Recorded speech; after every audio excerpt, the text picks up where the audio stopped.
The moment her fingers tightened around the strands of her own hair, and the scissors glinted under the chandelier light, the entire room held its breath. But before we go any further, I need you to do something for me. Pause for just a second, like this video, subscribe if you believe silence is not weakness, and tell me in the comments what you would do if the person you trusted most humiliated you in front of the world. Because my name is Amara Cade, and the night my husband destroyed my dignity was the same night he unknowingly destroyed his own empire. The ballroom was drenched in gold and arrogance, laughter echoing beneath crystal chandeliers, glasses clinking like a celebration of power that wasn't real, at least not his, but no one in that room knew that yet. I stood there in a navy dress, simple, deliberate, designed to be overlooked, because invisibility had always been my greatest advantage, and across from me stood my husband, Darius, smiling like a man who believed he had everything under control. His hand rested on her waist. The woman who had slowly replaced me in conversations, in late nights, in attention, and now, in front of everyone, in position. She leaned into him like she belonged there, her confidence loud, her beauty polished, her eyes filled with a victory she hadn't earned but believed she had. "Tonight," Darius began, raising his glass, his voice smooth and commanding, "we celebrate growth, evolution, and the future." The crowd responded exactly how power demands: applause, admiration, blind acceptance. I watched him closely, not with heartbreak, not anymore, but with something colder, something sharper, clarity. Because the truth is, betrayal doesn't break you when you see it coming. It prepares you. And with that, he continued, pulling her slightly closer, I want to introduce the woman who will be stepping into a new role by my side.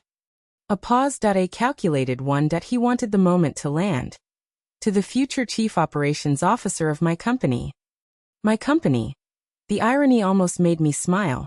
Applause erupted again, louder this time, more enthusiastic. People love a promotion, especially when it comes wrapped in scandal. I felt every eye in the room flicker toward me, waiting, watching, anticipating a reaction, a breakdown, something dramatic. But I gave them nothing. Because power doesn't perform. Then came the scissors.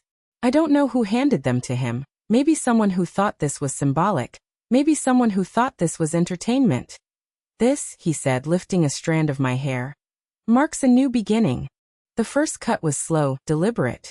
The sound echoed louder than it should have. And just like that, pieces of me fell into my own hands, gasps, whispers, phones quietly lifting. The room was alive again, but differently now, not celebration, but spectacle. Humiliation dressed as ceremony. "Let go of the past," he added, dropping the hair onto the table. Applause followed. Not because they agreed, but because people clap when they don't want to think. I stood there, holding what he thought defined me. And in that moment, something inside me settled. Not anger. Not pain, certainty. Because he had just crossed a line that could never be undone. And the worst part, he still didn't know that he didn't know that every deal he ever celebrated passed through my approval, that he didn't know that every investor in that room answered to structures I controlled, that he didn't know that the building we stood in belonged to a holding company he had seen on paper, but never questioned. He didn't know me. And that was his greatest mistake. I slowly opened my hand, letting the strands fall onto the marble table. Silence followed. Real silence this time. And when I finally lifted my eyes to meet his, there was no emotion left to read. Only calm. "Congratulations," I said softly. A pause. "You've just promoted your own downfall." For a second, confusion flickered across his face. Then he laughed. Because arrogance always laughs before it collapses. And I let him. Because the most powerful move you can make is letting someone believe they've won. The silence after my words did not break into chaos the way people expect when something dramatic happens. Instead, it stretched tighter, heavier, pressing against every person in that ballroom like an invisible force that demanded attention. And as I stood there with nothing but calm in my expression, I watched Darius closely. Watched the exact moment confusion flickered behind his eyes before arrogance quickly returned to take its place. Because men like him do not lose control immediately. They resist it, they deny it, they wrap themselves in false certainty even when the ground beneath them has already begun to crack. And when he finally spoke, his voice carried that same dismissive edge I had heard so many times before. The tone of a man who believed he was still in charge of the narrative. Telling me I was being dramatic. Telling me I was overreacting. Telling me without saying it directly that I was still exactly where he believed I belonged. Beneath him, behind him, irrelevant to the future he had just proudly announced. And for a brief moment, I almost admired the consistency of his ignorance. Because even now, even after everything, he still could not see me clearly, and that blindness was about to cost him everything. The woman beside him let out a soft laugh, though it lacked the sharp confidence it carried earlier. And she shifted slightly closer to him as if proximity could shield her from something she did not yet understand. Her fingers tightening just a little on his arm. A small unconscious movement that betrayed the first crack in her certainty. And when she spoke, her voice carried that polished condescension of someone who believed she had already won. Telling me I should accept things gracefully. That I should not embarrass myself further. That there was a way to exit with dignity if I chose to take it. And I turned my head slowly toward her, really looking at her for the first time not as a rival, not as a threat, but as someone who had unknowingly stepped into a storm she was not prepared to survive. And I asked her a simple question. Whether she knew who funded the company she had just been promoted in, whether she knew where the power she was clinging to actually came from. And the hesitation that followed was brief but undeniable. Because confidence built on assumption always stumbles when faced with truth, and though she tried to recover quickly, tried to laugh it off, tried to look back at Darius for reassurance, I could already see the uncertainty creeping into her posture, subtle but irreversible. Darius exhaled sharply, clearly annoyed now, stepping forward slightly as if to reassert dominance not just over me but over the entire moment, asking me what exactly I thought I was implying, his tone firmer now, louder. Designed to pull the room back under his control. But control is an illusion when the foundation is not yours, and I did not raise my voice when I answered him. I did not match his volume or his aggression, because power does not need to compete with noise, it replaces it, and I told him calmly that every contract he had signed, every deal he had celebrated, every investor who had ever shaken his hand and called him a visionary had done so under a structure he never questioned. A structure that existed long before he believed he built anything of value, and I could feel the shift begin, subtle at first, like the first crack in glass before it shatters. Completely, as the people around us started to lean in, started to listen. Differently, started to sense that this was no longer entertainment but revelation. I reached into my clutch without urgency, without hesitation, and pulled out my phone. The movement small but deliberate. And when I unlocked it, the glow of the screen reflected faintly against his face as I turned it toward him, showing him what he had spent years ignoring, the ownership structures, the layered holdings, the signatures that mattered, the silent authority behind everything he believed was his, and for the first time that night, his expression changed in a way that could not be masked, the confidence faltering just enough to expose the beginning of realization. His eyes scanning quickly, then slowing, then stopping as recognition began to settle in.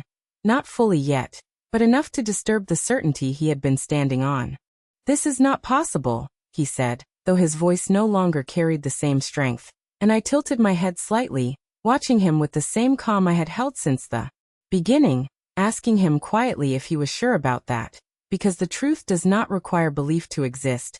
It only requires acknowledgement, and around us, the whispers had started. Soft at first but spreading rapidly as people exchanged looks, as phones subtly appeared in hands, as the atmosphere shifted from curiosity to something far more intense, something sharper, because people recognize power even before they fully understand it, and what they were witnessing was power changing hands in real time. The woman beside him stepped back slightly now, the distance small but significant, her earlier confidence dissolving as she tried to make sense of what she was seeing.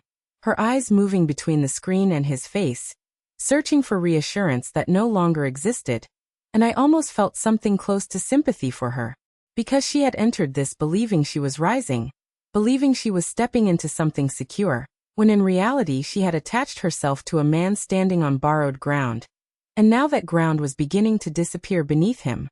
"You're lying," she said, but the words lacked conviction, and I did not respond to her immediately, because the truth does not need to argue, it reveals itself, and instead I focused on Darius, watching as the realization deepened, watching as the pieces began to connect in his mind, Every unexplained success. Every deal that went too smoothly. Every moment where things had aligned too perfectly for it to be coincidence. And I could see it now, the exact second he began to understand that none of it had been accidental. That none of it had been entirely his. That the empire he had been parading as his own had always belonged to someone else, someone he had just humiliated in front of everyone who mattered. His grip on the phone tightened slightly, his jaw clenching as he looked up at me again. Really looked this time, not past me, not through me, but at me. And in that moment the power dynamic shifted in a way that could never be reversed, because once someone sees you clearly, they can never return to the illusion they held before.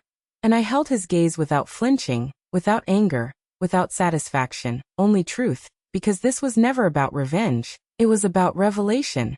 And as the room around us fell deeper into silence, I knew that everything was about to change, not in a loud, explosive way, but in something far more devastating, something precise, something controlled, something inevitable. The moment realization truly settled into Darius was not loud or dramatic. It did not come with a shout or a collapse. It came quietly, like something inside him breaking in a way no one could hear but everyone could feel. And as I stood there watching him process the truth, I saw the exact shift happen behind his eyes. The precise second where arrogance lost its grip and something far more fragile took its place. Because power, when it is real, does not need to defend itself, but when it is borrowed, when it is built on assumptions and illusions, it fractures the moment those illusions are stripped away. And in that instant, the man who had stood so confidently in front of this room was no longer the same man. He was someone trying desperately to hold on to an identity that was slipping through his fingers faster than he could comprehend. His lips parted slightly as if to speak, but no words came immediately, because there are moments when language fails, when the mind cannot keep up with reality, and this was one of them, and I did not rush him. I did not interrupt the silence. Because silence can be more powerful than any accusation. It forces truth to sit where it cannot be ignored. And around us, the room had transformed completely. The same people who had applauded him minutes ago were now watching with a different kind of attention, sharper, more calculating, because power attracts loyalty only as long as it appears stable. And what they were witnessing now was instability, and instability makes people reconsider everything. You planned this, he finally said, his voice low, strained, as if forcing the words out might somehow give him back control. And I shook my head slowly, not dismissively, but deliberately, because the distinction mattered more than he understood. And I told him no, that I had not planned this moment, that I had simply prepared for him. And the weight of that difference landed harder than anything else I could have said, because planning implies intention toward harm, but preparation implies awareness of possibility. And he had given me every reason to prepare. The whispers in the room grew louder now, no longer subtle, no longer hidden, because people were beginning to understand the scale of what was unfolding, not just a personal betrayal, but a complete reversal of power, and the woman who had stood beside him, who had smiled with confidence just moments ago, had now taken another step back, her body language shifting from possession to distance, from certainty to self-preservation. Because instinctively she could feel what was happening even if she could not fully explain it. And that instinct was telling her to move away from him, to detach before the fall became complete. All those deals, he continued, his voice gaining a slight edge of desperation now. All those investors, those partnerships, they were mine. I built that, and I let him speak, let him hold on to that belief for a moment longer. Because letting go of an illusion is never immediate. It happens in stages. And each stage feels like a loss.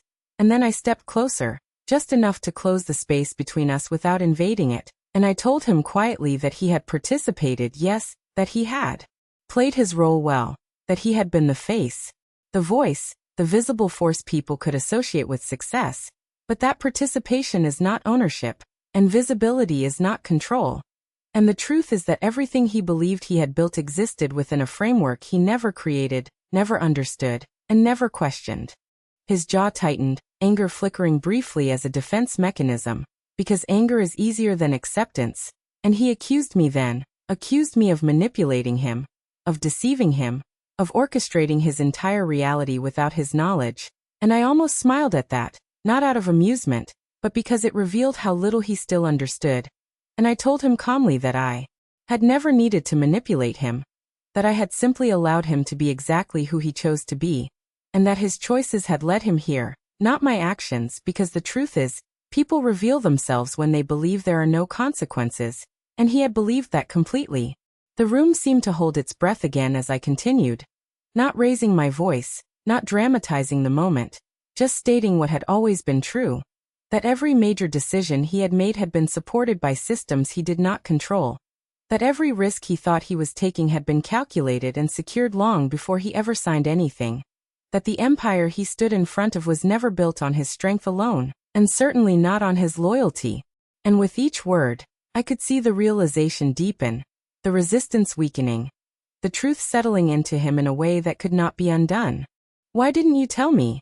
he asked finally, and that question, more than anything else, revealed the last piece of his misunderstanding, because even now, even in this moment, he believed he was entitled to that knowledge, entitled to that access, and I looked at him for a long second before answering, not with anger, but with clarity, telling him that I had been waiting for him to show me he deserved to know, that I had been waiting for him to treat me as an equal, as a partner, as someone worth understanding beyond the surface, but instead, he had reduced me, dismissed me, replaced me, and ultimately tried to erase me, and in doing so he had proven exactly why he was never meant to hold that kind of power.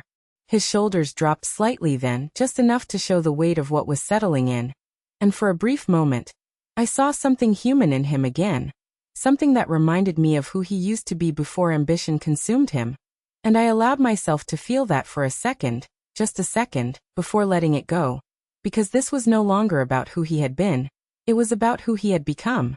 I straightened then, shifting my attention away from him and toward the room, because this moment was no longer just between us, it belonged to everyone witnessing it, and I informed them calmly that effective immediately, operational control would be transitioning, that changes would be implemented across all divisions, that the structure they believed they understood was evolving into something far more accurate. And as I spoke, I watched their reactions shift from shock to recognition, from confusion to alignment, because people do not follow noise, they follow clarity. And clarity had just entered the room. Darius stood there, still holding the phone, still trying to reconcile the reality in front of him with the identity he had built for himself. But there was nothing left to argue, nothing left to deny, because truth, once fully revealed, does not leave room for interpretation. And as I turned away from him, taking the first step toward the exit, I understood something with absolute certainty, that this was not the moment he lost everything. This was the moment he realized it had never been his to begin with, and that realization would follow him far longer than any public humiliation ever could. The sound of my heels against the marble floor echoed with a quiet finality that no applause could ever match, steady, controlled, deliberate, each step carrying me further away from the version of my life that had just ended and closer to the truth I had hidden for far too long. And I did not rush. I did not look back immediately, because power is not proven through reaction.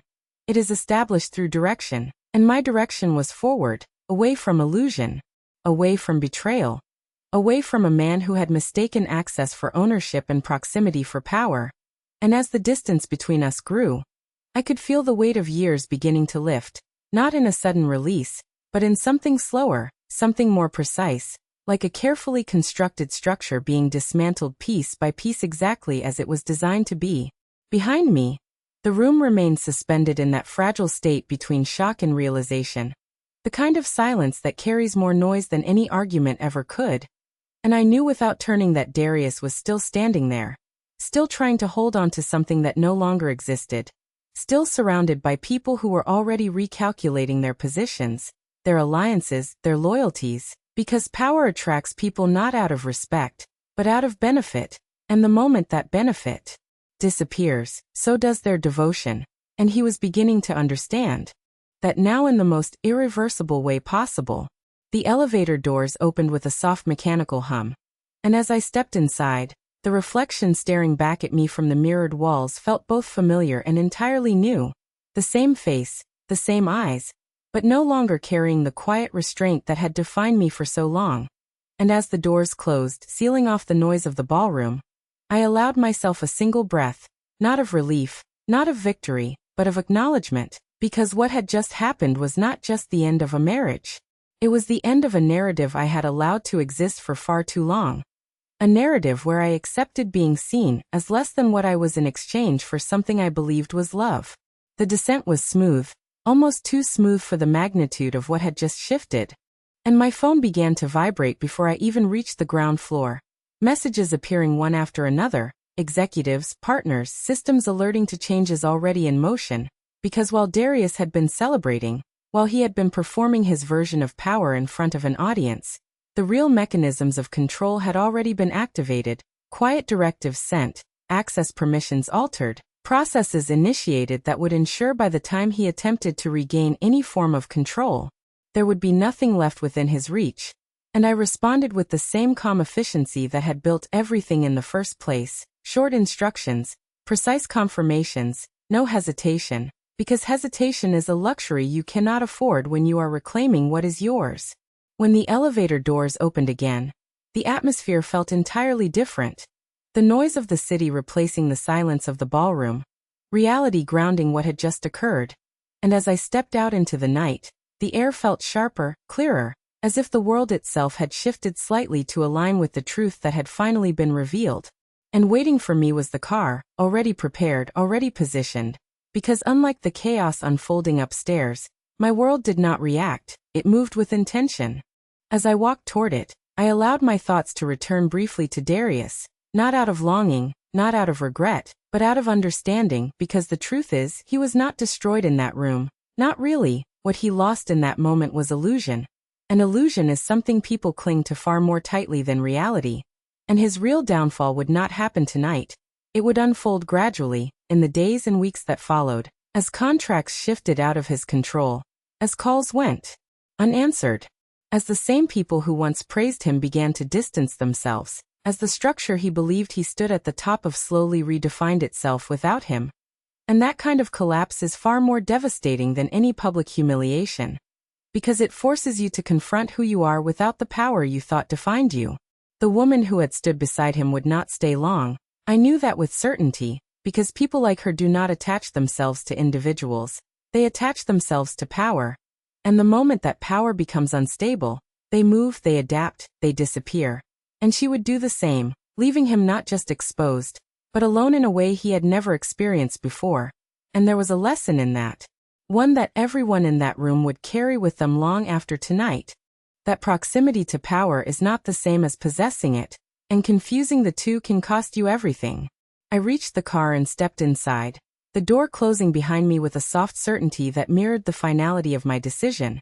And as the vehicle began to move, the building behind me shrinking into the distance, I allowed myself one final moment of reflection, not on what I had lost, but on what I had reclaimed, because this was never about revenge. It was never about proving a point to him or to anyone else. It was about alignment, about stepping back into the full reality of who I was. Without compromise, without limitation, without allowing someone else's perception to define my existence. The city lights stretched endlessly ahead, a network of possibility, of control, of everything I had built and everything I would continue to build. And for the first time in a long time, I felt completely aligned with it, not hidden within it, not operating behind layers of silence, but present, aware, intentional. And as I leaned back slightly, my reflection faintly visible in the window beside me, I understood something with a clarity that could not be shaken. That silence is not weakness. Patience is not passivity. And sometimes the most powerful move you can ever make is allowing someone to believe they have won until the exact moment you take everything back. Not loudly, not recklessly, but precisely, completely, and without leaving anything behind. And if you have ever been underestimated, if you have ever been overlooked in a space you helped build, if you have ever been made to feel small by someone who only appeared powerful because you allowed them to stand where you placed them, then understand this: your silence is not your limit. It is your preparation. Your patience is not your weakness. It is your strategy. And when the moment comes for truth to reveal itself, it will not ask for permission. It will not wait for approval. It will simply take its place, just as I did.